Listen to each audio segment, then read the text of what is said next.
You open your eyes, you're not even a year old. You can't speak, can't walk, can't decide anything.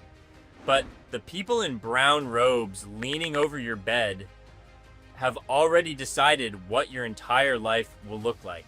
Because your blood contains something they find interesting, an unusually high midichlorian count. Congratulations. You're going to be a Jedi. It sounds like the greatest adventure in the galaxy. Until you realize that no one ever asked you whether you wanted that at all. Level 1 Youngling. You grow up in the Jedi Temple on Coruscant. It sounds more impressive than it feels. No children's room, no parents, no birthday parties. The Jedi call it detachment. To you, it just feels normal because you've never been shown anything else. Instead, you grow up with dozens of other children who have the same gift you do. And above all of you stands Master Yoda, 900 years old, wise, powerful. And he sounds like he's rearranging every sentence while he's speaking it. You love him anyway, maybe because of that. Training starts early. Meditation, focus, your first contact with the Force. And the Force doesn't feel like you expected. Not like a switch, not like magic. More like the static before a storm. You know something is there, you just don't know how to reach it. You spend months just sitting still. For a small child, that's about as easy as quantum physics, but eventually it happens. A small stone lifts. Just for a moment, just a few inches, and you know instantly. That was you. Yoda nods, no smile, no applause, just a nod. And somehow, that tiny nod feels like your entire life just changed. Level 2, Padawan. One day, a Jedi Knight chooses you. You're a Padawan now. Your master seems perfect. Calm, controlled, wise. Years later, you'll understand that this is exactly what the Order wants from you. Admiration first, questions later. Training gets harder, lightsaber forms, Force techniques, meditation under stress, and eventually your first real mission, a planet whose name you can barely pronounce. Officially, it's a trade dispute. Unofficially, it's about people starving. For the first time, you see what war actually does to ordinary people. Children sleeping in ruins, people begging for food. A woman asks whether the Jedi are really here to help them, or just to protect the Republic's peace. You don't know what to say. Your master answers for you. Diplomatic, correct, empty. You sleep poorly on the way back.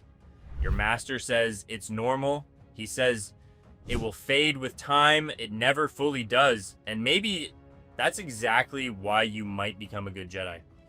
Level 3, Jedi Knight.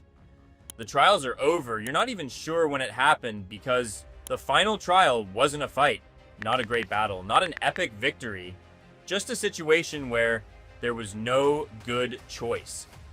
You simply chose the one you could live with. That's enough for the Order. The Council looks at you, your master looks at you, then you receive your lightsaber, your own, built from the Kyber crystal you found yourself, your balance, your form, your color. You are a Jedi Knight, and then the Clone Wars begin. Overnight, you're no longer a peacekeeper.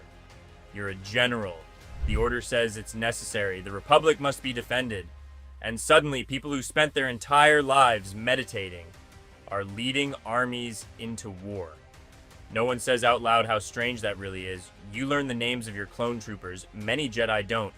You do anyway, because they're people. One of them is named Kix.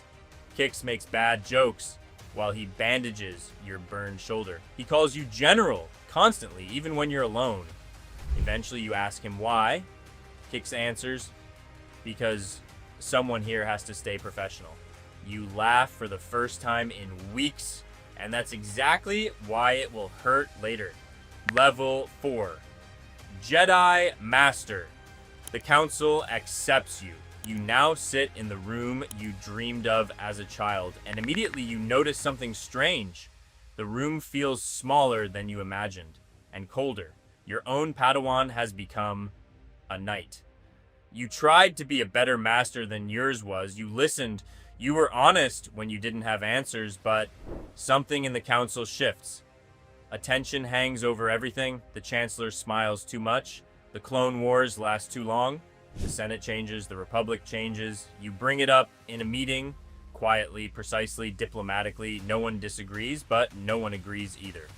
Everyone looks away, and suddenly you understand something no one explained to you as a youngling. The Jedi Order is powerful, but not brave enough to question itself. The moment everything leads to, you're on a routine mission, almost done. Kix stands behind you as always. And then it happens. Not visible, not audible. You feel it in the Force. A wave of pain ripping through the entire galaxy. Hundreds of voices fall silent at the same time. Then you hear the click, the metallic sound of clone armor raising a rifle. You turn around. Kix 3 meters away. His visor glows red. His finger on the trigger, and his voice says, "Received order." The voice sounds like Kix, but he's no longer there. The first shot barely misses you, then the second, then the third. You could fight, you could kill him, but you don't. Instead, you run through the forest, through mud, through smoke. Behind you, the footsteps of men you once called friends. And the worst realization comes later. Not that the clones betrayed you, but that they never had a choice. You can't hate Kix, and that's what makes it unbearable. Level 5, Survivor. You live. That alone makes you unusual. Most Jedi don't anymore. The galaxy feels different. Quieter, not dead, just muted. As if someone turned off the lights in a massive room. You change your name, your clothes, your walk. You hide your lightsaber. Not far enough to truly let it go, but far enough that you don't have to look at it every day. You work among people who have no idea who you once were. You fix machines, carry crates, eat whatever's left, and still the fear remains. Every time boots hit metal too loudly, your body tenses before your mind understands why. The Force is still there, faint, quiet, but real. And sometimes you feel something, a flicker. Somewhere out there, someone like you is still alive. You don't follow that feeling, not yet, but you never stop sensing it. Level 6, one with the Force. It just happens one day, not in a great battle, not heroically. You're old, tired, and eventually you understand that the Force doesn't end just because the body does. You let go, and suddenly you're not alone.